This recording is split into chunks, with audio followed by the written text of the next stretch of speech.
अरुणचं लग्न दीपाशी झालेलं होतं. दीपा दिसायला अतिशय सुंदर होती. लग्नाला 4 वर्ष झाली तरी अजून त्यांना मूलबाळ झालं नव्हतं. जेव्हा लहान भाऊ अरविंदचं लग्न झालं तेव्हा खुश राहा बाळा, लवकरच आता एक गोड बातमी आम्हाला द्या. मला बऱ्यापैकी काळी होती आणि मोठी सून दीपा अतिशय गोरी. दीपा अतिशय गर्विष्ठ आणि घमेंडखोर होती. घरातलं एकही काम ती करत नसे. मला अगदी साधी सुद्धा मुलगी होती. मला लग्न करून त्या घरात येताच दीपा घरातली सगळी कामं मालाच्या अंगावर टाकली. काही दिवसांनंतर दीपाची बहीण शीला त्यांच्या घरी आली तेव्हा, दीपा, तुझी जाऊ किती काळी आहे. तुम्ही लग्नाआधी तिला नीट बघितलं नव्हतं का? अरविंदचा प्रेमविवाह आहे, त्यात आम्ही काय करणार? त्याला आवडली ती. दोन्ही बहिणी मोठमोठ्याने हसू लागतात. मालाने त्यांचं सगळं बोलणं ऐकलं होतं. ती खूप उदास होते. एके दिवशी माला बाजारातून भाजी घेऊन घरी येत होती तेव्हा तिने पाहिलं की रस्त्याच्या कडेला एक बाई जमिनीवर पडलेली आहे. तिच्या पिशवीतलं सामान रस्त्यावर इकडे तिकडे विखुरलेलं होतं. माला सगळं सामान पिशवीत भरते आणि त्या बाईला उठायला मदत करते. माला त्यांना थोडं पाणी प्यायला देते. त्या बाईच्या हाताला थोडं लागलं होतं. ती पटकन आपला रुमाल काढते आणि त्यांची जखम साफ करते. आपल्या ओढणीचा एक तुकडा फाडून काढते आणि जखम बांधून टाकते. तुम्हाला कुठे जायचं आहे? मी रस्ता विसरले आहे. रामफळ चौक कुठे आहे तुला माहिती आहे का? चला, मी तुम्हाला तिथे सोडते. मी सुद्धा त्याच बाजूला जाते. मालाने एक रिक्षा थांबवली आणि बाईंना आधार देऊन रिक्षात बसवलं. रिक्षा जेव्हा रामफळ चौकात पोहोचते तेव्हा ती बाई खाली उतरते. आपल्या पिशवीतून एक पाकिट काढून ती मालाला देते.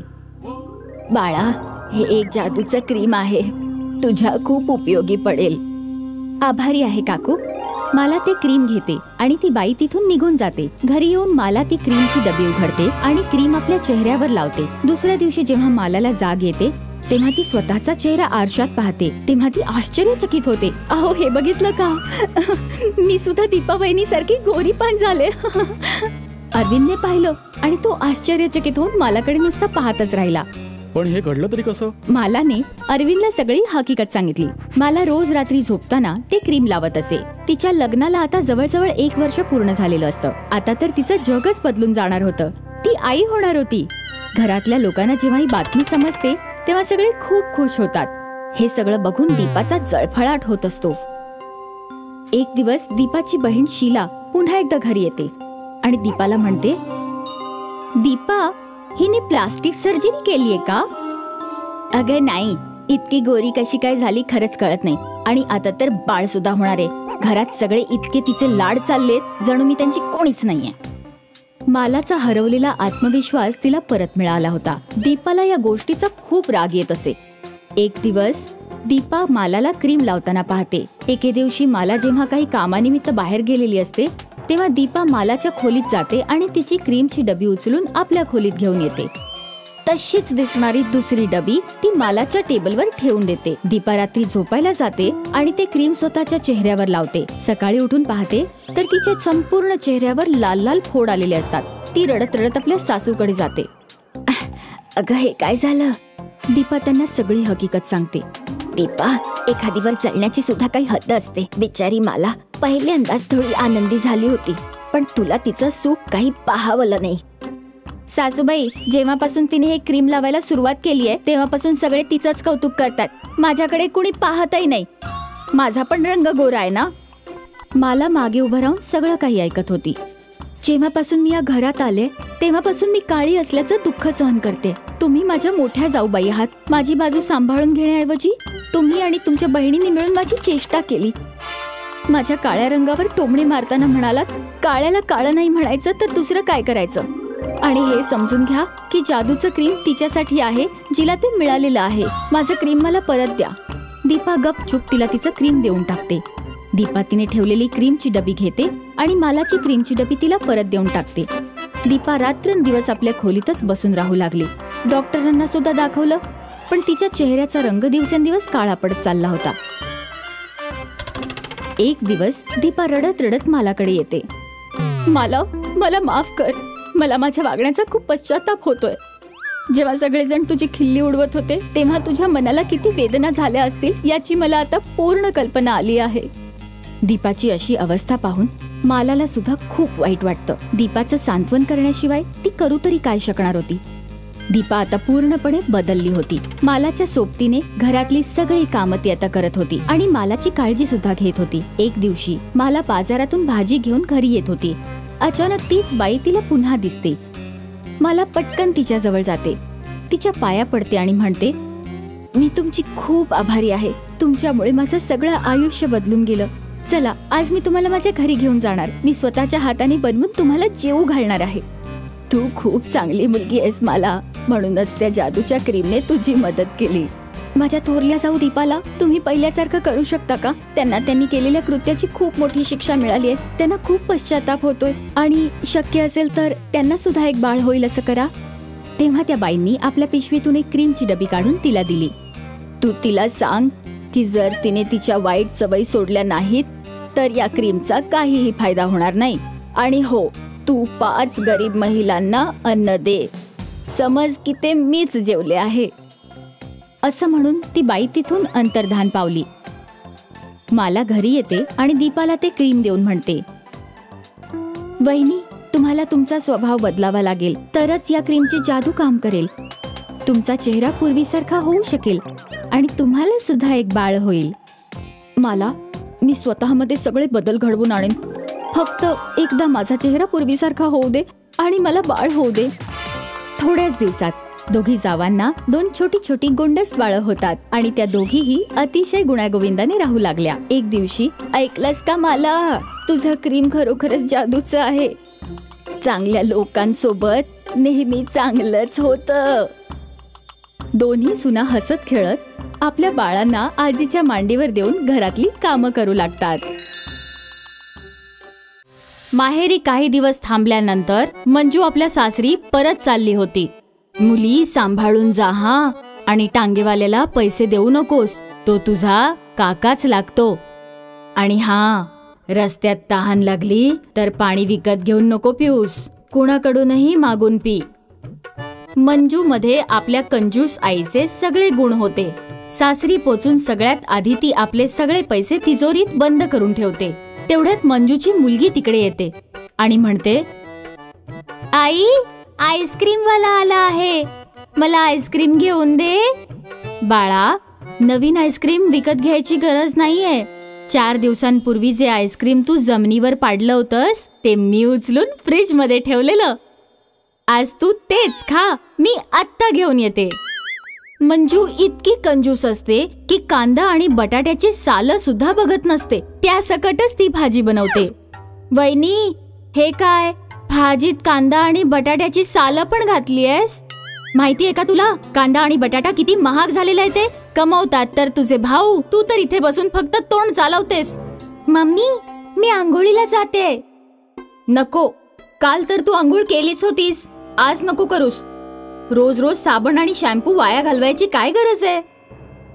एक दिवस मंजूच्या घरी एक बाई मिठाई द्यायला येते. अहो ताई, माझ्या बहिणीच्या सुनेला मुलगा झालाय, ही घ्या मिठाई. असं म्हणून ती बाई निघून जाते. आई, मला पण दे ना मिठाई खायला. नाही बाळा, 7 दिवसांनंतर दिवाळी आहे, हीच मिठाई उपयोगी पडेल. मंजूच्या बहिणीचं सासरही मंजूच्या गावातच होतं. मंजूची बहीण कधी कधी तिचा मुलगा चिंटू सोबत तिच्या घरी भेटायला यायची. मंजूसाठी चिंटू उपद्रवी व्हायचा, कारण चिंटू जेव्हा त्यांची मावशी मंजूच्या घरी जायचा खूप खर्च व्हायचा. मावशी, माझी चड्डी फाटली आहे, दुकानातून नवीन चड्डी घेऊन दे ना. बाळा, फाटलेली पॅन्टच घाल, इथे घरी तुला कोण बघायला येतंय? नाही, लोक मला नंगा नंगा म्हणून चिडवतील. तर मग पॅन्ट घाल ना. पॅन्ट तर चड्डीच्या वरच घातली जाते. नाही रे, बिना चड्डीचीच पॅन्ट घालून राहा. दुसऱ्या दिवशी चिंटू मंजूला म्हणतो, मावशी, माझी पेन्सिल संपलीये, मला पेन्सिल हवी आहे. आता परवाच तर तुला पेन्सिल घेऊन दिली होती, खाऊन टाकलीस का पेन्सिल तू? नाही, मला नवीन पेन्सिल हवी आहे. पैसे काय झाडावर लागतात का? लावेन आता 2 थप्पड, मग बरोबर सरळ होशील. चल पळ. चिंटू रडत रडत तिथून निघून जातो, काही दिवसांनी चिंटू स्वतःच्या घरी निघून जातो तेव्हा मंजूला चिंटू सोबत आपल्या वागण्याचा पश्चाताप होऊ लागतो. मग एक दिवस मंजू चिंटूच्या घरी जाते. अरे चिंटू बाबू, कसा आहेस? मला तुमच्याशी बोलायचं नाहीये. असं नाही म्हणायचं बाळा, मावशीला नमस्ते म्हण. चिंटू, आज मी तुला जंगल बुक मूवी दाखवायला घेऊन जाणार आहे. काय? खरंच? हा, चल मावशी, PVR ला जाऊया. नाही बाळा, इथे जवळच जे एक लोकल थिएटर आहे तिथेच जाऊया. शेवटी फिल्मच तर बघायचे, कुठल्याही सिनेमामध्ये बघूया. मंजू तिकीट काउंटरवर तिकीट विकत घेत असते. 2 तिकीट कितीला मिळतील? 120 रुपये. पण माझ्या बरोबर तर एक मुलगा आहे, त्याचं तर हाफ तिकीट लागलं पाहिजे. नाही मॅडम, पूर्ण तिकीट लागेल. तिकीट विकत घेतल्यावर मंजू चिंटूला घेऊन आत जाते. मंजू आणि चिंटू फिल्म पाहत असतात. मावशी, मला तहान लागली आहे. आता कुठे 10 मिनिटं नाही झाली आणि तुला तहान लागायला लागली. मध्यांतर होऊ दे, मग पाणी पिऊया. मंजू फिल्म पाहण्यात दंग होऊन जाते. जेव्हा मध्यांतर होते तेव्हा तिला समजतं की चिंटू तिच्या सोबत नाहीये. अरे देवा, हा चिंटू कुठे गेला? मंजू गेटकीपरकडे जाते. दादा, तुम्ही आता कुठे एका लहान मुलाला पाहिलं का? त्याचं नाव चिंटू आहे. माहित नाही बाईसाहेब, इथे तर भरपूर मुलं ये जा करत असतात. अरे देवा, काय करू या मुलाचं? कुठे जाऊन शोधू? अजून तर अर्धा पिक्चर बाकी आहे. तो नाही पाहिला तर तिकिटाचे पैसे पण वाया जातील. पूर्ण फिल्म पाहिल्यावरच त्याला शोधायला जाईन मी. तिकिटाचे पैसे वसूल करण्याच्या नादात मंजू पूर्ण फिल्म बघितल्यानंतर सिनेमा हॉलमधून बाहेर पडते. मंजूला चिंटू कुठेच सापडत नाही. अरे देवा, काय करू? पोलिसात रिपोर्ट करू का? असं तर झालं नसेल की चिंटूला कुणी किडनॅप केलं असेल? जर किडनॅप केलं असेल तर किडनॅपर माझ्याकडे पैसे मागेल. मंजू चिंटूच्या घरी जाऊन पोहोचते.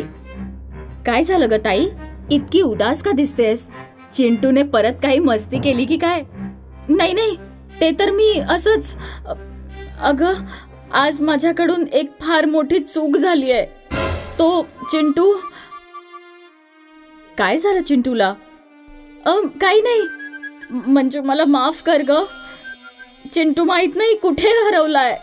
सिनेमा हॉलमध्ये माझ्या सोबतच बसला होता, पण मी फिल्म पाहण्यात इतकी रमले की समजलंच नाही की तो उठून कुठे निघून गेला.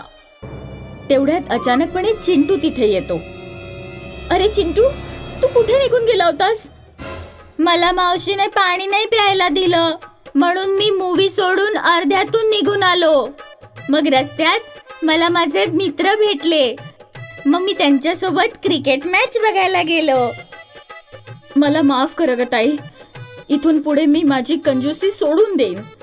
त्या दिवशी मंजूला जाणीव झाली की अति कंजूसी चांगली नसते. कधी कधी थोडेफार पैसे वाचवण्याच्या नादात माणूस फार मोठ्या त्रासात अडकू शकतो.